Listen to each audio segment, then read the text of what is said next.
Një fërfini të dëri qapo e një soter Me të shpajrali dhe në spalici Muzika jetimi forma dhe intervista speciale për ju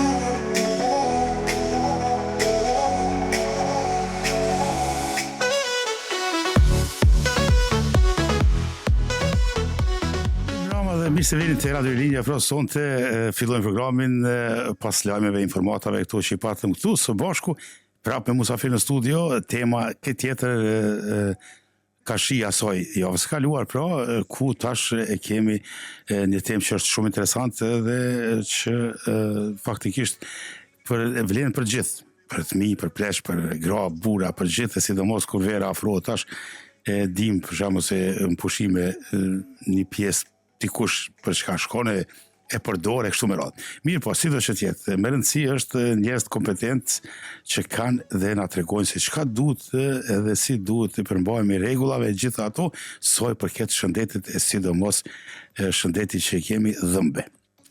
Sonte me ne kënaqësia jone e madhe pra që do të kemi një mjek, një specialist pra i cili do ta tregon pikë për pikë.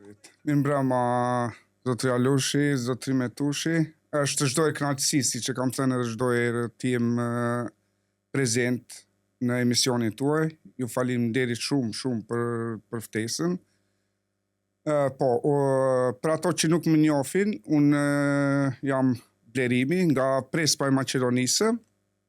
Punoj si dentist, gati i afrojmë 20 vjet përvojë, domethënë këtu në Norvegji.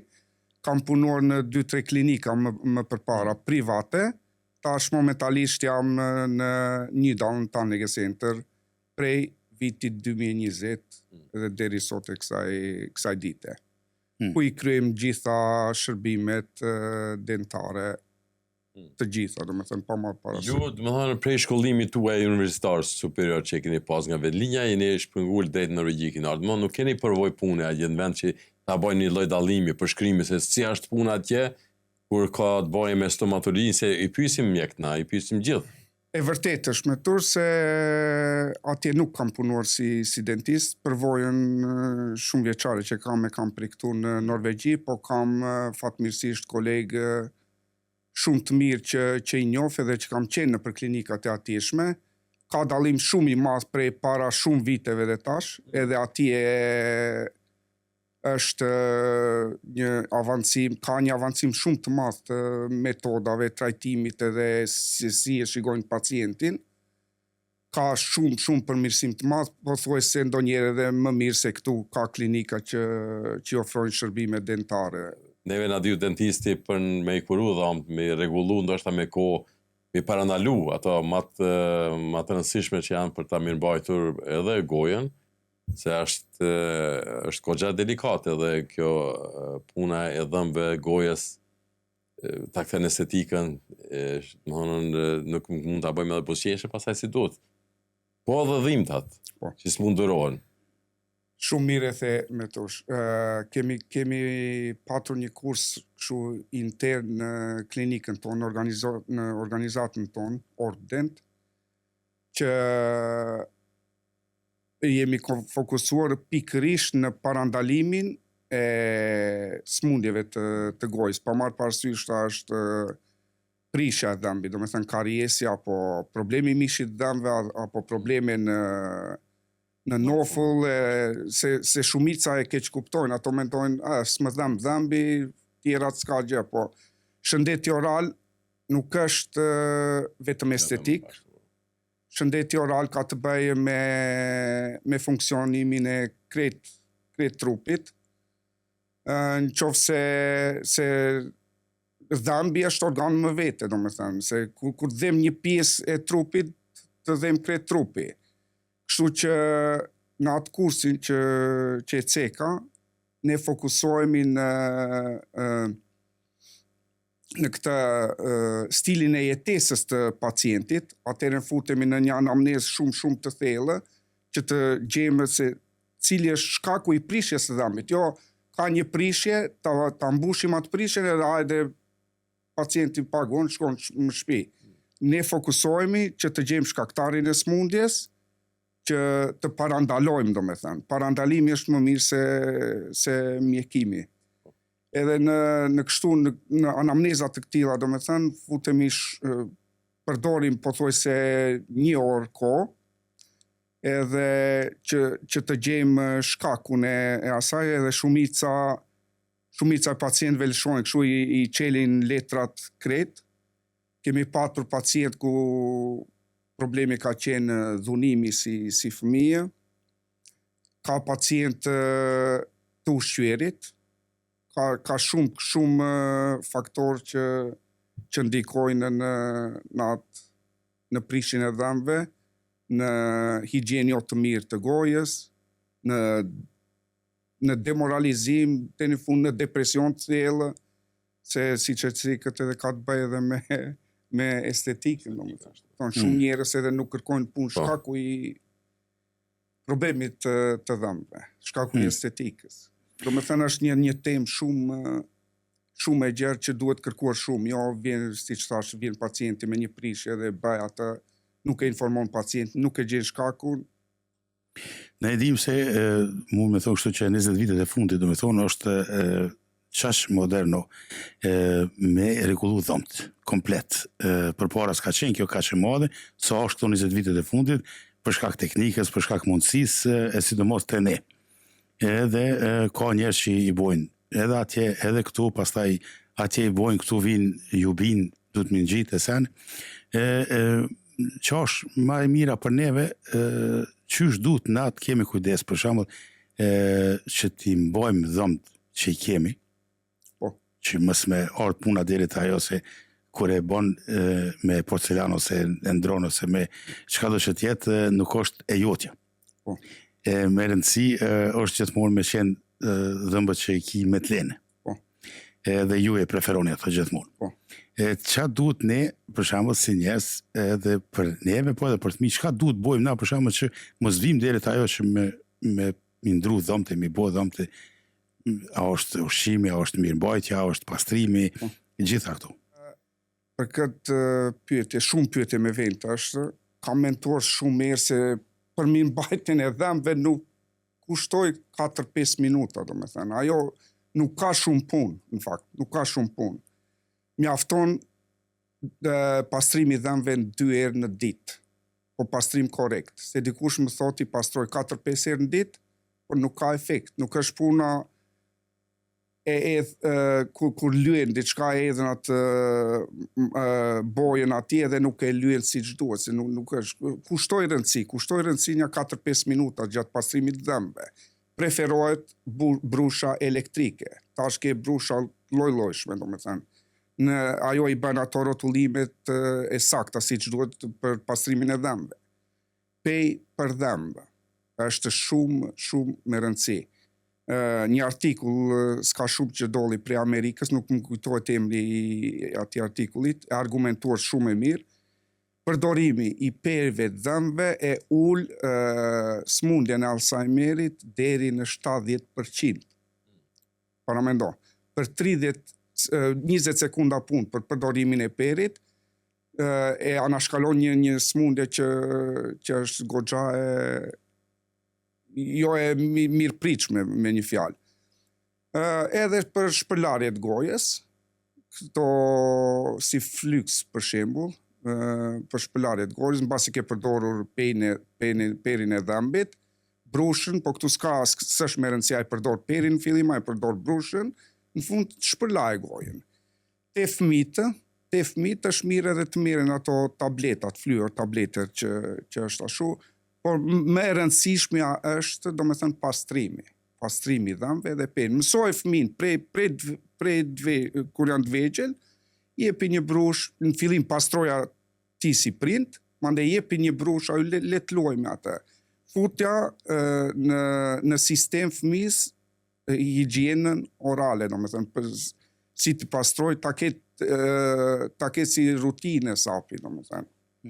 Po, doktor, ne kemi gjatë një konkurrencë të madhe tani në market të prodhimit të pastave të ndryshme për dhëmbët, brushave, gjithçka, domethënë që ka të bëjë me pastrimin ose mbajtjen orale të ditës së shoqme, mund të themi, ku është edhe besueshme që përdoret gjithçka. apo të përdoren ato që janë me emra pak ma origjinale dhe ma klasik? E vërtetë, kjo pyetje Sidomos shumë e ajo mirë pasta është. për zbardhimin e dhëmbëve që përdoret. Pasta për zbardhimin e dhëmbëve, ajo është vetëm kot. Për të zbardhuar dhëmbët duhet përdoret, domethënë, peroksid hidrogjen, që vjen deri te zbardhimi i dhëmbit, po ajo është biznis. Biznisi futet në shëndetësi, në lëmi të ndryshme, domethënë, për pastrimin e dhëmbëve, me rëndësi është një pastë, e mirës është atë që e di, për shembull këtë Colgate, Sensodyne këtu në Norvegji që i kenë, po Colgate e ke edhe krejt botën, po edhe Sensodyne është në krejt botën, po ato për zbardhim, për gjëra kështu estetike, ose siç kam dëgjuar prej pacientëve të mi këtu, blejnë në këto elshë, po disa vende kështu, i pastrojnë me ujë, kam një që i pastrojnë ndërmjet dhëmbëve me ujë, ashtu po aty nuk shoh ndonjë efekt që i them unë atë, kur shkon në dysh, pastrojnë me atë. Ne bëjmë pastrimi profesional në klinikat tona, po ajo ka këto ingredienca që janë të mira për zmaltin e dhëmbëve dhe për mishin e dhëmbëve. Po vetë nuk e kam përdorur atë, po nëse është vetëm ujë, ajo është kot. Kur e them a herët efikasiteti i pastrimit dhëmbëve, cili është gabimi pra që mund ta bëjnë çdo secili në përdorimin e brushës gjatë pastrimit dhëmbëve? Cila është ajo më e dëmshme që duhet ta anashkalojnë dhe ta evitojnë mos ta përdorin më atë mënyrë të pastrimit dhëmbëve? Pastrimi i dhëmbëve, pika e parë, shikojnë ato fijet e brushës. Aty nuk duhet të jetë e fortë, nuk duhet të jetë as medium, nuk e preferoj, e butë, soft. S'ka nevojë. Për me i pastru dhëmbën nuk duhet t'i tregojnë muskujt, se nuk është ndonjë. Edhe pastrimi duhet të bëhet në mënyrë rotative, ose prej sipër, poshtë, ngadalë, domethënë. Kur bëhet pastrimi i dhëmbëve, jo pjesën vetëm që duket pjesën e sipërme, po edhe një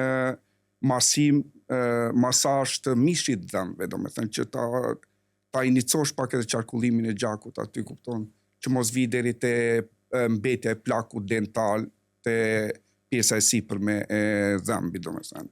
Plus ajo furça elektrike, si e përmenë më herët. Kjo furça elektrike i ka ato në lloj si patrona që i ndryshohen ato brushat. Sa kohë mund të përdoret një këthe? Si mund të dallosh që ajo i ka kuat të ndrohet? Atë e shikon, zakonisht e shikon vetë, domethënë. Ajo është 5-6 muaj, po nëse i pastron si që shtemi, si që preferojmë ne, 4-5 minuta, e shikon, nëse fijet janë të deformuara, është mirë ta ndrosh. Edhe brusha elektrike, pozitiviteti asaj është që ti nuk ke të bësh asgjë, ajo i bën vetë ato lëvizjet efikase që është për pastrimin e dhëmbëve, edhe brusha elektrike anashkalon që ta dëmtosh këtë mishin e dhëmbëve, se kur tërhiqet mishi i dhëmbëve, eksponohet rënja atje, edhe në vetë rënji ka shumë nerva, domethënë shumë pacientë ankohen në ftofje.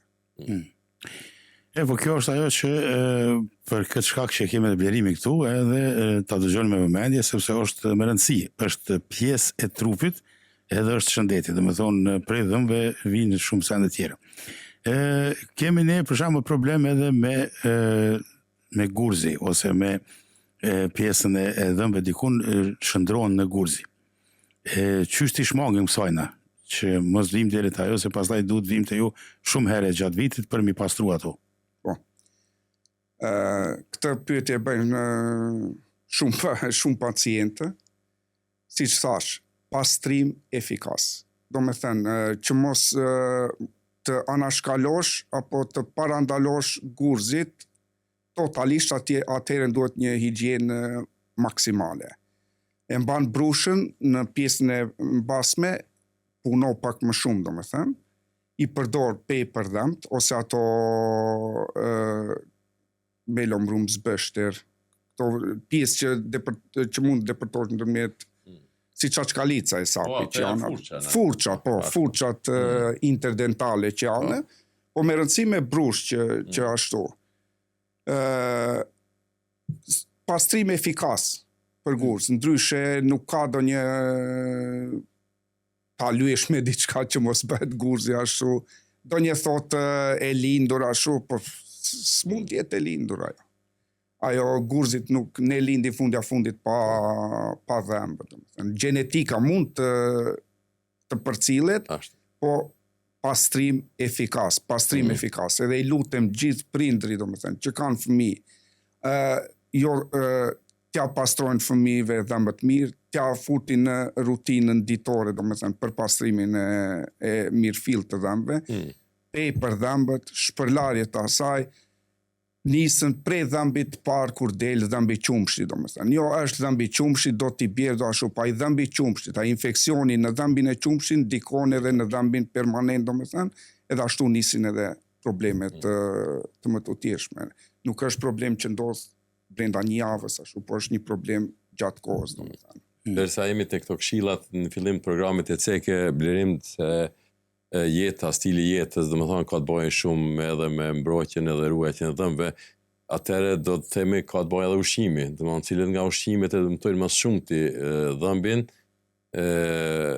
apo pijet, cilat ata janë domethënë rreziku më i madh që duhet edhe ata të evitojmë, mos t'i përdormë, mos jenë pjesë e rutinave tona dytore, se ndoshta edhe kjo pastaj pastrimi efikas e humb efektin derisa ne përdorim ushqime që i bojnë pengesë, jo vetëm se dhëmbë, po më shumë, po derisa jemi te shëndeti oral, ta dim edhe këtë, mos i lloj këshille për gjithë dëgjues, prind, sidomos ata me fëmijët. Kishte qenë mirë ta mësojmë nga ju tani. Pyetjet i bani sikur ti një profesor të stomatologjisë, po shumë bashkë për këto pyetje jam shumë i kënaqur, domethënë që janë pyetje që i duhet çdo njeriu. Ushqyeshmëria, jetesa, domethënë ka shumë të bëjë me higjienën e gojës, domethënë me prishjet, me gjithçka aty. Ushqimet të gazuara në fillim nuk janë të mira, ushqimet që përmbajnë shumë aciditet, domethënë edhe ato nuk janë të mira. Ushqimet shëndetshme, pemë, perime, ato janë shumë të mira, domethënë tashu. Po pa marrë parasysh se çka ha, çka pi, nëse ke pirë do një Coca-Cola, ose ke ngrënë do një mandarinë, domethënë apelsinë, atëherë është mirë që të preç dikund 1 orë, 2 orë, derisa ti pastrosh dhëmbët. Shpërlaj gojën basi ke ngrënë ato që mos rri ai acidi në zmalt, se atëherë fillon ai destruimi i zmaltit, jo që shkon shumë shpejt, po gjatë gjithë vitit, pas shumë viteve mund të ketë dëmtime në zmalt, domethënë. Edhe mos hani kështu gjera çdo 2 orë, çdo 3 orë. Lëre trupin që të nisë, jo vetëm, nuk flas vetëm për gojën, për funksionin e gojës, por për funksionin e krejt trupit. Nuk është mirë që tash ushqim pas ushqimit, pra mbas gjysore, një mollë, bile edhe një mollë që është e shëndetshme nuk preferohet. Lëre trupit që të regenerojë, të fillojnë ato qelizat të reja të prodhohen, që të ketë një funksion normal, domethënë. Krejt ndikon ajo, krejt sistemi i trupit ndikon edhe në shëndetin oral, domethënë. Kemi dëgjuar për shembull ka njerëz çdo herë kur han diçka ose mas ushqimit, mas mëngjesit, sillës darkës e kështu me radhë, shkojnë i lajnë dhomt. A preferohet ajo? Me njerë mbas ushqimit? Po. Jo. Është mirë të preç, domethënë pak, është mirë të preç. Le kaloj një gjysore, 1 orë, mandej mund të shkosh ti pastrosh dhëmbët. Me brush edhe me paper dhëmb. Këtu nuk ka, siç e thash, siç e ceka edhe më herët, nuk ka ndonjë rregull, është brusha në fillim, është paper dhëmb. Përdor si të vjen ty më lehtë. Edhe në fund, sidomos në mbrëmje, nëse përton ta bësh 2 herë në ditë me shpërlarje të gojës, në mbrëmje. Se në mbrëmje kur flem, domethënë ungjet ullet aktiviteti kësaj salivës pështymës, goja bëhet e thatë, kur është tereni thatë, bakteriet vallëzojnë. A është, për shembull, pas shpërlarjes, duhet me prit një orë minimum që mos me fut diçka në gojë, për shembull edhe me mërtyp ose me... Po, duhet se disa e bëjnë edhe atë gabim, do me thënë e shpërlajnë në gojën me atë dhe me uje bëjnë. A e pi një qaja? E pi një qaj, një kafe, ajo nuk e humb efektin, nuk ka efekt. Sa mjekësia stomatologjike i nje edhe këto, mjekimet apo kurimet alternative? E dim se nga shtetet arabe përdor një lloj misvak. Më thonë një lloj pemë që është ajo e ka të rënjë ato degë dhe saja të holla për fërkimin e dhëmbëve. Misvaku është shumë e mirë, jo vetëm që e cek në baza fetare, po ata e ka të cekur edhe mjekësia. Bile edhe e kam lexuar vetë, domethënë në ato ingredienca që i përmban është shumë e mirë, domethënë. Po ne në këtë pjesën tonë në Evropë dhe në vende tjera nuk e kemi, ato e kanë rutinë atje në Arabi atë përdorimin e misvakut, ato e din më mirë, din si ta bëjnë, ato i bëjnë ato fijet si brusha, janë mësuar me atë, janë rritur me atë, domethënë. Për ne unë e kam provuar vetë atë, është e vështirë. Ta përdore nuk e ndjen që sikur i pastron dhëmbët, kupton? Në fakt e bën ata. E bën një mbulesë, domethënë që e mbron zmaltin. Po nalim pak të kjo pjesa e fëmijëve, për shembull kemi tash ato fëmijët në moshën dikun 7 vjet, 10 aty plus minus, fillon ajo koha kur duhet me pas për shembull për rregullimin e dhëmbëve, për të drejtuar dhëmbët dhe bashkuar e kështu me radhë. Qysh duhet të mirëmbahen për shembull pasi që të merr, sa ajo duhet të mbahet një vjet a 2 e kështu me radhë. Mirëmbajtja e saj, se edhe aty ka pak gabime, pastaj duhet çdo herë me shku edhe me rregullu ose me shtrëngu. Po. Ajo është metode vjetër, jo metode vjetër, po metoda me tela. Për këtë jam edhe veti specializuar për këto maskerinat të dukshme që quhen, Invisalign quhen këtu, po ka lloj të ndryshme prej këtyre. Pika e parë, para se të vendosen ato, prap vite higjiena e mirëfillt, higjiena e mirëfillt. Se kur të vendosen ato telat të fëmijët si që e cekët prej mosës 7 deri në 15 a 18 vjeta, ku e di unë, nëse nuk e kanë rutin higjienën e mirë, kur t'i vendos ato higjiena do bëhet shumë e vështirë, se shumë është e vështirë do me thënë të mirëmbash higjienën si që duhet me ato telat. Nëse higjiena nuk është si që duhet, unë kisha punon me fëmijët, unë nuk do t'i vinja ato regulering që quhen këto me tela, pa e parë që ka një fëmija një higjien të mirëfillt, se mbas ndodh që fëmijët t'i kenë këto telat deri në 2 vjet, 3 vjet, 4 vjet. Çka ndodh pas 3 vjet, 4 vjet kur t'i qenë ato telat? Dhëmbët janë drejtuar, do ketë 10-15 dhëmbë të prishur. Ndërmjet dhëmbëve që nuk ka mundur që t'i pastroj. Se është shumë e vështirë me t'i pastrosh këto. Në këtë tjetrën, do me thënë, po këtë shteti, nëse fëmija ka ndihmë prej shtetit, shteti e pagon vetëm këto me tela që janë. E jo këto maskerinat të dukshme, Invisalign. Se Invisalign është shumë e mirë, se këta kur aushqim i nxjerrën, kur i pastron i nxjerr dhe mund të përdor shpejt për dhëmbë gjithçka, domethënë, që nuk dos te këto të telit. Për atë kryesorja është higjiena maksimale para se t'i vendos ato, edhe ta ketë futur në rutinë higjienën orale, tamam siç duhet, para se t'i vendos këto telat. Se dhëmbët drejtohen siç thash, mishi eksplodon, inflamacion, shumë prishje, edhe na rrofshin dhëmbët e drejtë mandej që thua. A është në rregull që mos të marrë më higienë në gojë nëse fut diçka si sa shtejotja më në gojë. Jo, nuk është absolutisht e vërtet, domethënë. Ti përgjigjem edhe njëra Alushit, më falë se su përgjigja deri në fund me ato telat. Bas drejtimit dëmve, si që cekën në fillim krejt duhet ato kushtet jenë si që duhet, ka mirë mbajtje, vjet një tel në bas, edhe plus që merren disa klefe që pacienti duhet i ketë gjatë gjithë jetës. Sidomos vitin e parë duhet çdo natë i përdor natën, bas drejtimit, po bas drejtimit dëmve, se atëherë kocka e dhëmbit është dhëmbët janë ende të lëvizshëm derisa të stabilizohet, merr diku të 6 deri në 7 muaj. Po unë i them pacientëve të mi deri në një vjet t'i mbaje çdo ditë, e mandej mund ta reduktojë 2-3 herë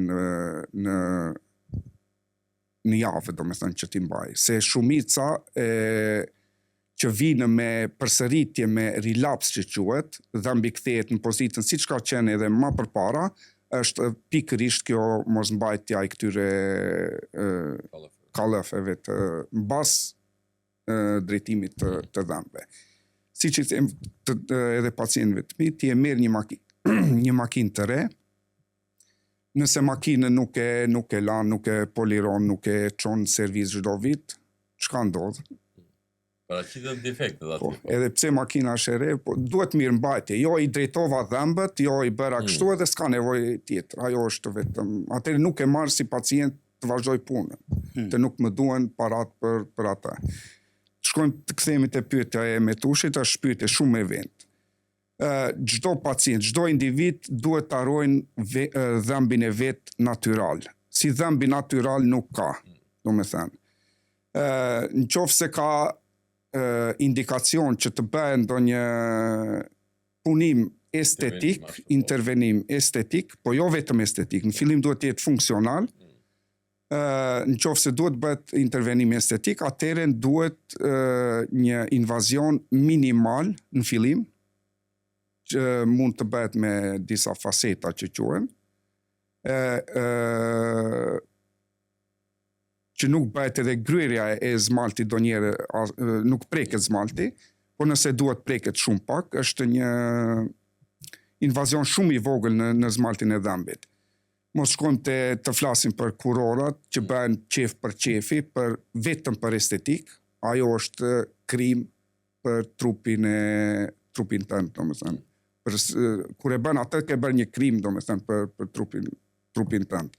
Se kur hiqet pjesa e zmaltit, ajo nuk kthehet kurrë. Te një djalë, vajzë të moshuar që është në moshën 20 vjet, 30 vjet, 40 vjet, kur e ke hequr atë, një vjet do t'i kënaqesh sa asaj bukurisë atyrve dhëmbëve porcelanit me ngjyrë të bardhë, formë të mirë. Kur të nisin prishjet mandej nuk do di se ka të shkojë, domethënë. Plus te kurorat, urat, implantatet, këto shtrafa që quhen, nëse i ke venduar ato, higjiena duhet të jetë shumë e mirë se sa te dhëmbët e tu.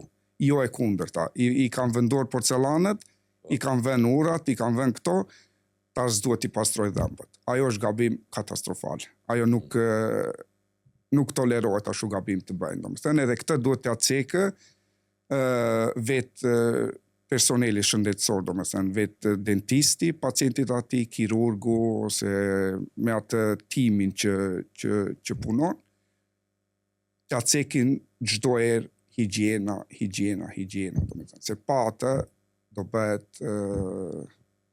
nuk është mirë, domethënë. Higjiena duhet të jetë 3-4 herë më e mirë me dhëmbët artificial se me vetë dhëmbët e tu. Ashtu. Po kthehem tash prap normal te mirëmbajtja, se tash jemi te tema e dhëmbëve. Ajo është më e rëndësishme edhe sonte emisioni. Kemi njerëz që pinë cigare. Edhe kemi njerëz që pinë çaj shumë. Sa dëmton për shembull cigaria? Edhe çaj normal. Edhe çfarë mirëmbajtje duhet me pas që për ata që normal pinë cigare s'kan çfarë me bo? Cigarja jo që dëmton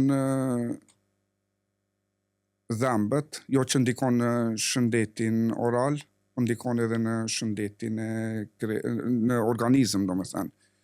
Kur gjithçka është e lidhur, domethënë, kur një gjë dëmton mushkërit, kur një gjë dëmton zemrën, kur një gjë dëmton organet tjera, mos mendoj që edhe shëndeti oral është atje ku duhet, në nivel.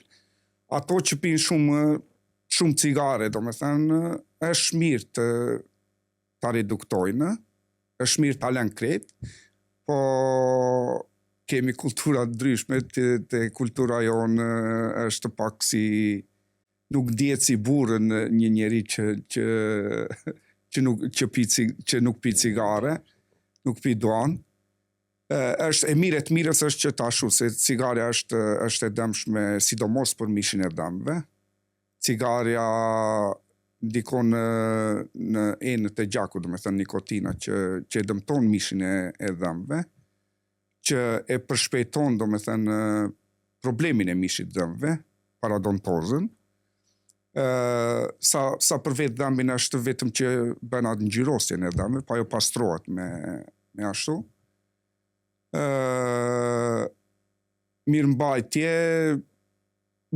atëherë te duanxhin duhet jetë shumë më e madhe. Duhet i pastrojnë shumë ekstra, po. Sa i përket çajit, ajo e bën vetëm ngjyrosjen e dhëmbëve, me pastrim me brush elektrike, siç e theka ato nëse i pastron çdo ditë siç duhet, nuk bën ngjyrosjen në fakt në zmalt. Po cigarja ata e din krejt, domethënë edhe duanpirsi që vete përdor, ai e di që është e dëmshme, po kujdes, mos luaj me shëndetin, domethënë se. Do isha më lidhë me një çështje tjetër. Kemi dëgjuar se edhe prej juve, dentistave, që edhe i thonë fëmijëve, po edhe të rriturve, çamçakëzi nuk është i mirë. S'është e vërtetë ajo. Çamçakëzi me sheqer nuk është i mirë sa aty sheqerin e fundër me dëmve ndër për ashtu, po pa sheqer është e mirë, plus çamçakizi bën edhe stimulimin e shtymës, forcimin e dhëmbëve, masazh të nofullës, kur ke pështym siç duhet, domethënë pështyma është kjo pastrimi natyral që vetë trupi i madh i Zotit ka krijuar atë që i pastron dhëmbën në mënyrë natyrale, domethënë kur s'ke pështym, atëherë është problem, atëherë vjen bëhet plaku dentale, prej plakut bëhen ato gurst e dhëmbit, vjen kariesi, domethënë prishja e dhëmbëve. Kështu që çamçakëzat pa sheqer përdori pa kurfar problemi. Nuk ka kurfar problemi. Ne dim se këtu në Norvegji është edhe obligative për moshën rinore, domethënë prej fëmijë deri në moshën 18 vjet, që të shkojnë një herë në vit tek dentisti. Edhe unë menoj gjatë këtyre kontrollave rutinë që i kanë çdo vit në atë aspektin sistemor, shtetit besoj që mund shumë shpejt të evitojnë sëmundje që mund paraqiten edhe t'i parandalojnë. Klinika ju ku punoni, a ofron mundësi tilla? Po. Tash kjo kontrollat një vjetore është ajo më standardja, që është minimalja, duhet të them, pa ajo varet prej pacientin pacient, prej gjendjes shëndetësore orale, domethënë në gojën e pacientit, ka pacient që vinë 4 herë në vit, ka pacient që vinë 2 herë në vit, 3 herë në vit, 1 herë në vit, domethënë, edhe me këto kontrollat është që ajo që thamë edhe prej fillimit, është që të bëjmë parandalimin se sa të mjekosh, domethënë parandalimi është më i mirë se mjekimi. Për shembull vjen një pacient, kontrolla vjetore, ndryshimi në gojë mund të vi, domethënë me kalimin e kohës, vijnë ndryshime jo në mish, jo në prishje të dhëmbit, domethënë. Edhe kur e shikon në fotografi që i bëjmë në röntgen, që ka nisur një prishje e mbush atë edhe mbaron puna. Nuk pretën derisa të shkoj deri te nervi, të vinë dhimbjet, të vish mandej përshërimin e kanalit të rënjës 2-3 herë, e cila procedurë kushton edhe 4-5 herë më shumë se kur mund ta parandalonin vetëm me një mbushje. Por qëllimi jon në klinikën tonë është që mos vija as edhe te mbushja. Parandalimi është një pyetje shumë interesant. Pse ajet njeri, për shembull, kur e ka dhomën dikun, i fryet poshtë nalt dikun, pse ajet? Për çka? si mendon Ajet, për shembull, mishi, faqja. kur vjen deri te antja, aty ka shkuar gjatë kohë. Aty duhet të ketë shkuar me muajra, me vite, ka nisur shërimin e kanalit, nuk e ka përfunduar shërimin e kanalit, s'ka patur dhimbje në atë kohëzgjatjen, domethënë brenda atij afati kohor, në atë periudhën. Kur vjen deri te enta, domethënë bakteret kanë dalë veç në pjesën në pjesën e kockës, edhe siç shumica e din që fytyra është e mbushur me nerva, domethënë me arterje të gjakut, me vena, me edhe për atë ndodh ajo anta, domethënë kur delen quhet absces, domethënë kur delen anta në fytyrë, atëherë ka kaluar gjatë kohë, ka kaluar te atij sistemit të rënjës, domethënë për te në nofull e ke, domethënë atë anta. Offside, domethënë, krejt offside ka shkuar. Edhe ajo është rrezik aty, që shumica nuk e kuptojnë, është rrezik për zemër, është rrezik për helmim të gjakut, mund të arrijë deri në sepsis, që kam dëgjuar edhe kam patur pacientë që nuk i kanë përfill këshillat e time, që tani vinë te unë 3-4 herë në vit, shkaku i asaj që kanë rënë në spital me sepsis, me helmimin e gjakut. Ato gjëra duhet të merren shumë seriozisht. Shumë seriozisht. Unë si dentist e ceki, domethënë krejt këtë që shëndeti oral, mirëmbajtja e dhëmbëve, mishit dhëmbëve është shumë e rëndësishme. Çdo mjek për zemër, për mushkëri, thotë edhe ajo është e rëndësishme, po çdo gjë që kemi në trup e ka funksionin e vet, edhe është e rëndësishme. Nëse nuk e ke funksionin e dhëmbëve siç duhet, atëherë nëse s'ke dhëmbë, si e për ty ushqimin? E përbin ushqimin, e gëlltit ushqimin, krejt. Shkun dikon në sistemin e tretjes, atë lajmërojnë probleme në lukth, probleme në zor, probleme në kupton, është e lidhur prej gojës deri sa del ushqimi, domethënë. Lidhën na këtu edhe me dhëmbët, për shembull, acarohen. Acarohen, po. Pse vjen deri te kjo?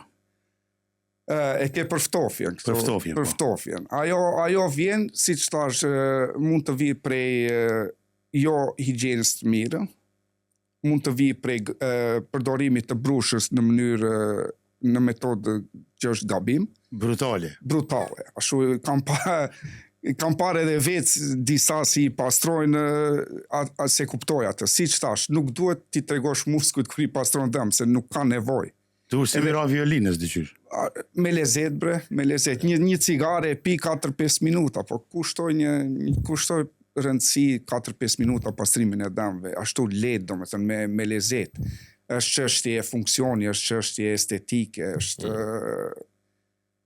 e tregon atë, si të them, kur shikon një gjë estetike edhe ti ndjesh mirëqenia jote është ndjesh reat që vjen fjala, ndjesh krenar, ndjesh.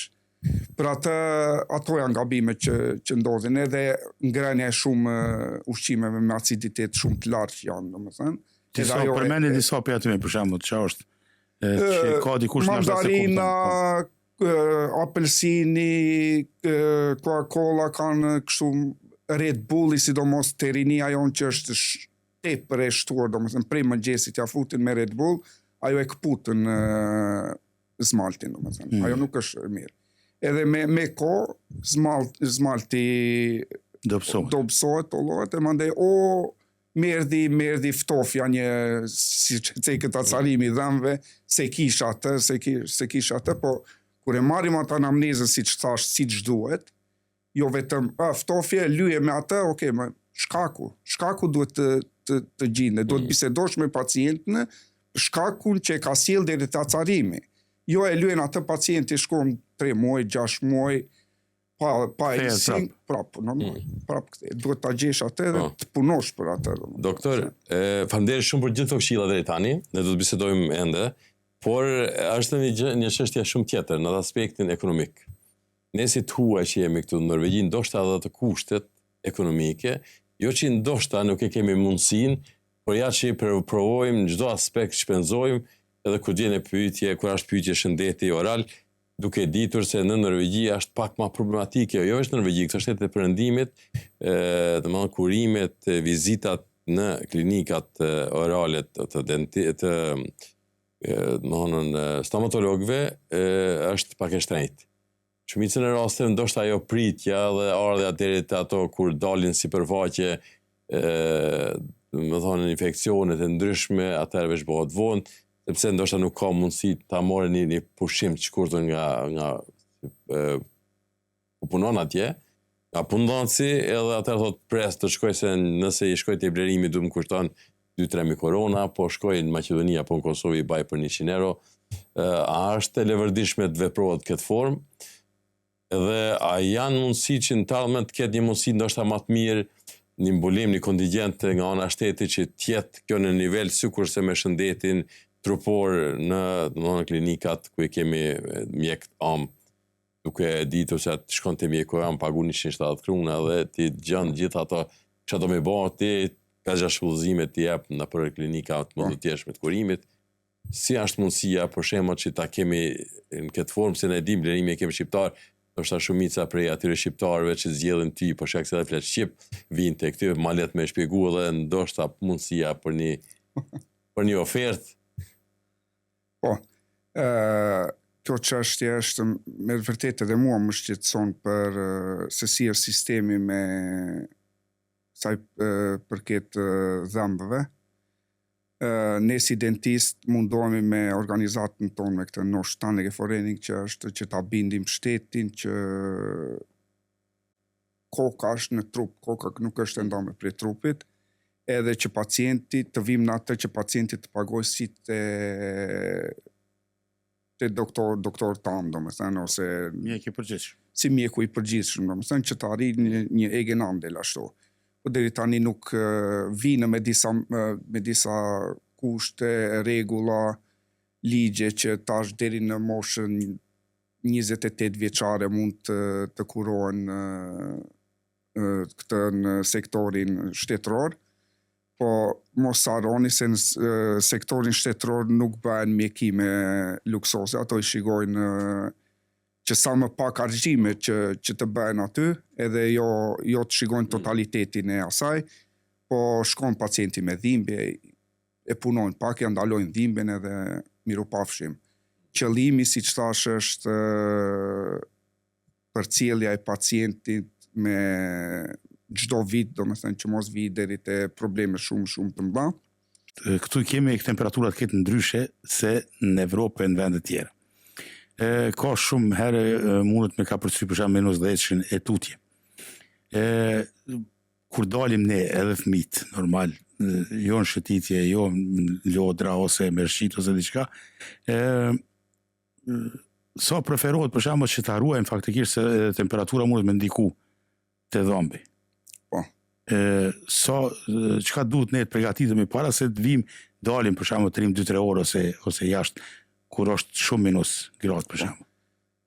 Nuk ndikon ashtu në mënyrë negativisht. Siç thonë këta vi shumë mirë për krejt trupin kështu, mos smuresh, s'ka të bëj ajo. S'ka të bëj.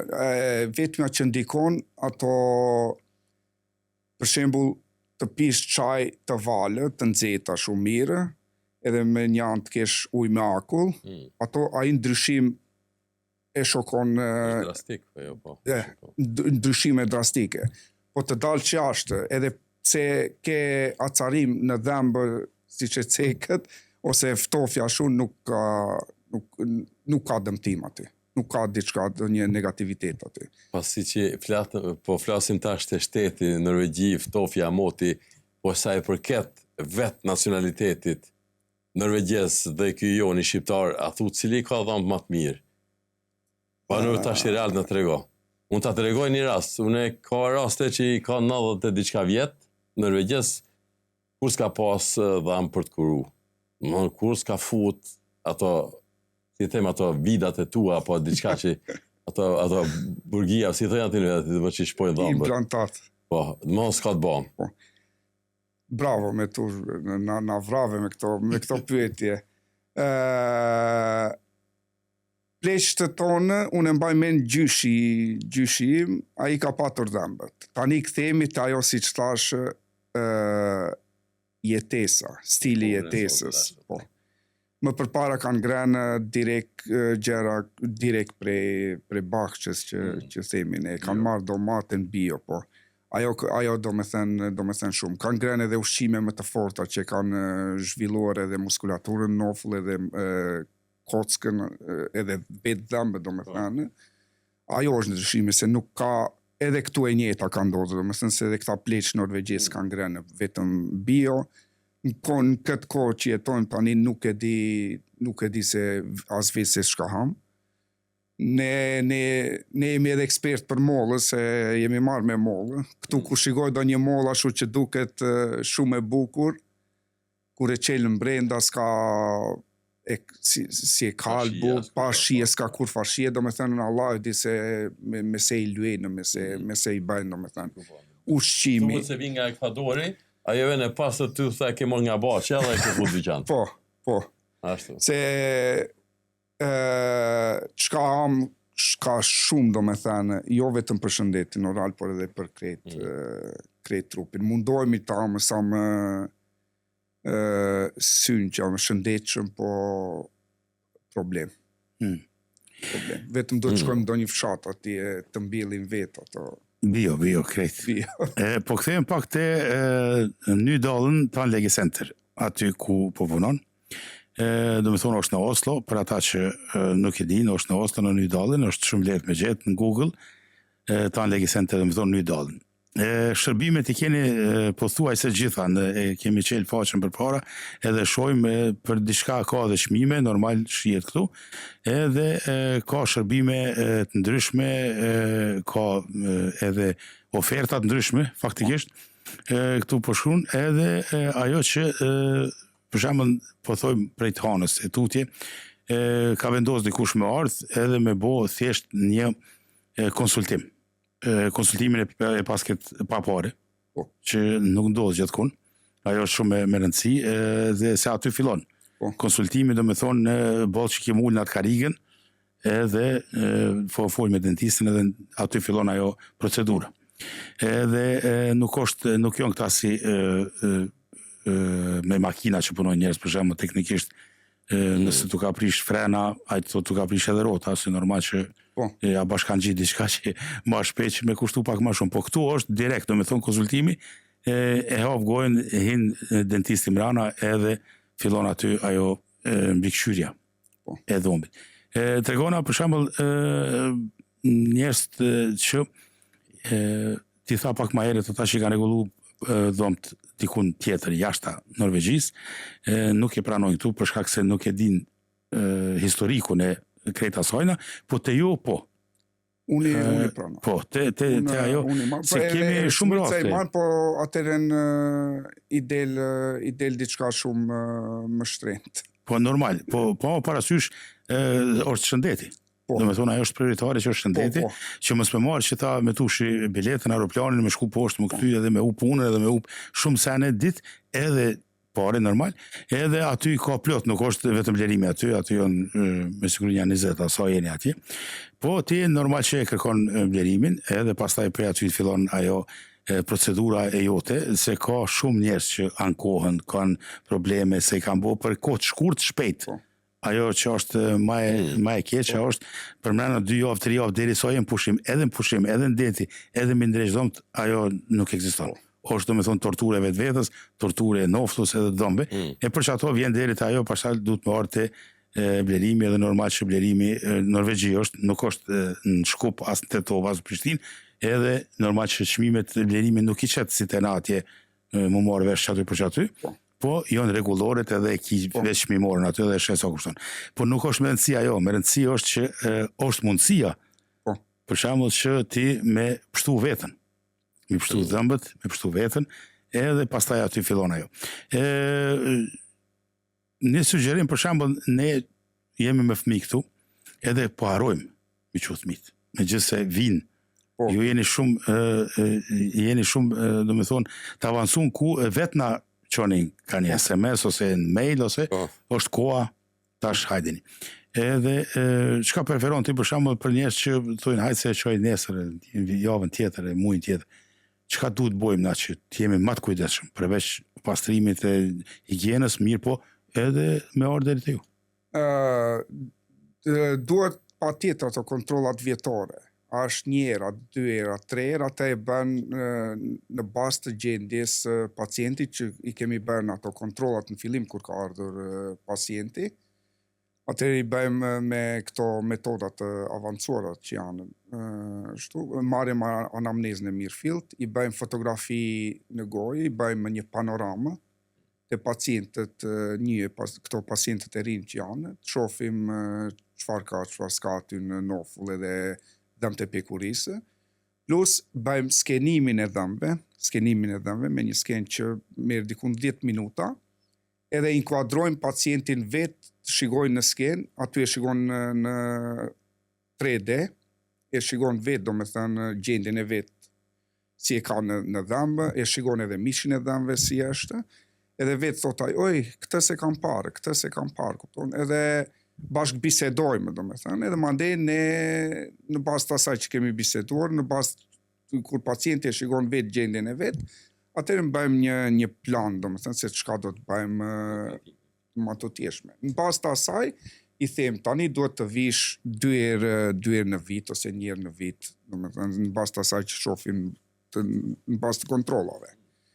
Asaj përket këto çështjes që e cekët se pacientët që i kanë bërë punimet atje, po i marr kret, edhe shoh atje që kjo duhet të bëhet urë e re për shembull, ky dhambi duhet të nxirret, duhet të shërohet kanali prej fillimit, këtu do të kushtoj kaq shumë, edhe lirim të jap do të zerë kaq shumë, po prap shumë do të dëgjohet.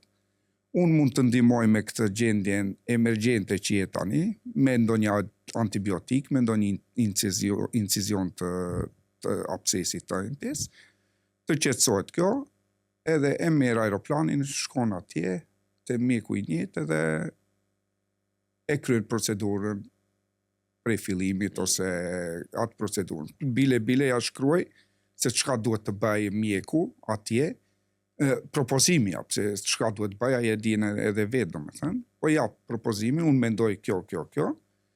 Nëse ka nevojë jap edhe numrin e telefonit tim, le të më bëjmë mjeku dhe konsultojmë e gjejmë një zgjedhje që është për të mirën e pacientit.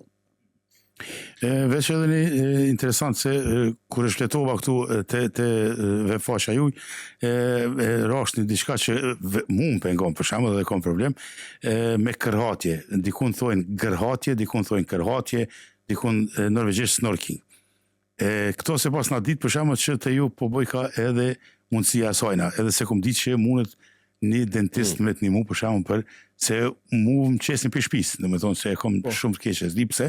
Jo që punoj diçka lodhna, ushtroj mirë, po e kam ashtu natyrisht. Çka është kjo që vjen deri te kjo për shembull? Aty janë i bëjmë këto, janë privatisht që kemi këtu, janë pak më shtrenjtë.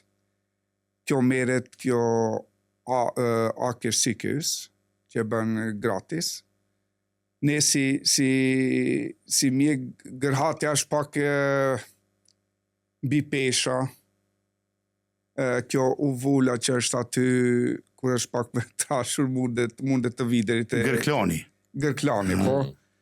Dhe me këto sëvn apë në shine, quen ato maskerinat për gërhatje, ato bëjnë që nofullat shkojnë në protruzion, do me thënë, shkojnë ma për para, që të flesh ratë. Po janë pak të bezdishme ti mbash ato, ndimon, po shumica e pacientëve ankohen në minbati, se janë dy klefet që duhet të flesh me ato, do të thënë gjatë gjithë natës. Si të bokserave. Si të bokserave, të dyja të ngjitura. Plus edhe me kohë, nëse i përdoren shumë, ajo mund të dëmtojë edhe nofullën. Mirë, ma si spekshët ke dhëmë, së tu të thash më s'pëthot me të hek disa dhëmë që mund të qelë kanalë. Jo, është... Zdëmë, s'ka nevoj të ti, jo... Unë i them do një pacient që gërhat, futja një litro vaj para se të flesh, s'ka të gërhat. Po. Blerim, ju si klinike dhëmbe, dhe më që jeni një dalë në ta klinikë, ju keni edhe bashkëpunim me sektorin shtetëror, dhe më në fondi shëndetësor, Helfund Norvegji, çka mund mbulon ai fond përmes punimeve apo trajtimeve të sëmundjeve që paraqiten, sidomos sëmundje dhe kronike që mund bëhen me kohën në gojë përmes dhëmbëve, duke iniciuar dhimbje të tjera, sikurse e thekë më herët. Çka mund t'ju t'i ofroni një pacienti që mos ik nga ju, që të vjen te ju t'i ofroni atë mundësinë që të lidheni me fondin, apo edhe me sigurimin, nëse dikush ka sigurim, që sadopak ta mbuloje një shumë goxha të madhe të sëmundjeve që janë më ndërlikuar dhe më komplikative. Po, gjitha këto procedura i shohim në kontrollën e parë që e bëjmë. Se shumë pacient nuk e din që ka të drejtë për prehelfos, s'ka nevoj pacientit të kërkojë diçka për atje, se ne kur e shënojmë diagnozën atje, dalin ato që helfo e mbulon, direkt. Ka 15 punkte janë kështu pika që helfo i mbulon ato, problemi mishit dëmve, problemi me këto gryrin e dëmve, që ne e shohim atje dhe i themi pacientit që kjo shkaku i këtij problemi e ke një egenandel, këtë pjesën tjetër na pagon neve, do me thënë helfa. Dhe një pacient që s'ka kushte hiç, ka të drejtë prej helfos, po këtë pjesën e vetë nuk mund të paguaj, atëherë i shkruajmë letër navit, socialit, do me thënë, edhe i shkruajmë që pacienti, historikun e pacientit ta shkruajmë aty, edhe nav vendos, në shumicën e rasteve, po thoj se gati në krejt rastet, ja pranon. Po jo gjëra luksoze, do me thënë. Nëse është dëm të pasëm ato, shteti thot nxirja. Jo të ashtu. Te fëmijët kishte një pyetje që ashtu, nëse fëmija, sidomos në sektorin shtetëror, shohin te fëmija që ka 3-4 hyl, 5 hyl edhe ma tepër, e kanë për obligim edhe e lajmërojnë bane. Nëse bane të futet më shtëpi, atëherë i ke ato 6 muaj, 1 vjet bashkë me ty, të kontrollojnë se çka bën, domethënë me fëmijën, si ushqehet fëmia, si i pastron dhëmbët, të përcjellin çdo ashtu. Kështu që kujdes edhe mua të më vijë një fëmijë, domethënë, e ke obligim. E kam obligim, se ka raste që ka dhunë, ka raste të ndryshme, domethënë që ne jemi për obligim që ta lajmërojmë. Faleminderit shumë, suksese në të ardhmen edhe me siguri se do shihemi edhe herave tjera. Po. Faleminderit edhe juve, ishte krenari, kënaqësi të jem këtu. Është i çdo fund të dini tani një përshëndetje prindërve tim në Amerikë, familjes time që më shikojnë drejt për drejt, edhe halles time që më ka ardhur mysafir prej Maqedonisë. Përshëndetje edhe halles, është shumë rëndësi. Faleminderit pra që ndavi gjithçka me neve, gjitha këshillat që i dha për shikuesit dhe gjuhëtar e rinjës. çdo sidomos shqiptar, domethënë është i mirëseardhur te unë, po mos e teprojnë me bare Po. mos e teprojnë me gjëra qashu. Jam për t'i ndihmuar, kam ndihmuar, nuk është mirë ta përmend, kam ndihmuar, jam për të ndihmuar, po jo ja jep gishtin ta merr dorë. Ana arrum ta cekim se në realitet një nga ndihmat që i ka bë Blerimi, se në çdo kohë, në 24 orëshit ka qenë, domethënë, proaktiv për t'i dalë ndihmë, shumicës për atyre që shumicën e raste edhe kapin ndihmë mbas 5 nate. Aty kemi pas Blerimin në këtë raste, kjo është ajo, domethënë, që ne e dham tash për publikun e gjatë. Vërtet është, Alosh, kam patur telefonata më 10 të natës, 1 të natës, 3 të natës, 5 në mëngjes. Po, Në arnovës Blerimi. Faleminderit shumë. Faleminderit I kanë faleminderit shumë.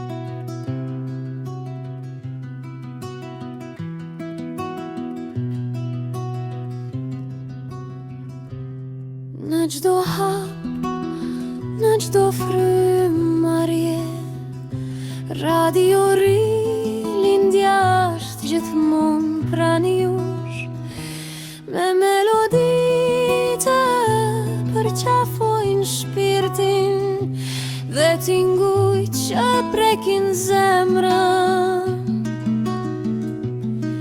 Ne sjellim emocion dhe bashkim, emëri vetëm qëndrese përbashkë.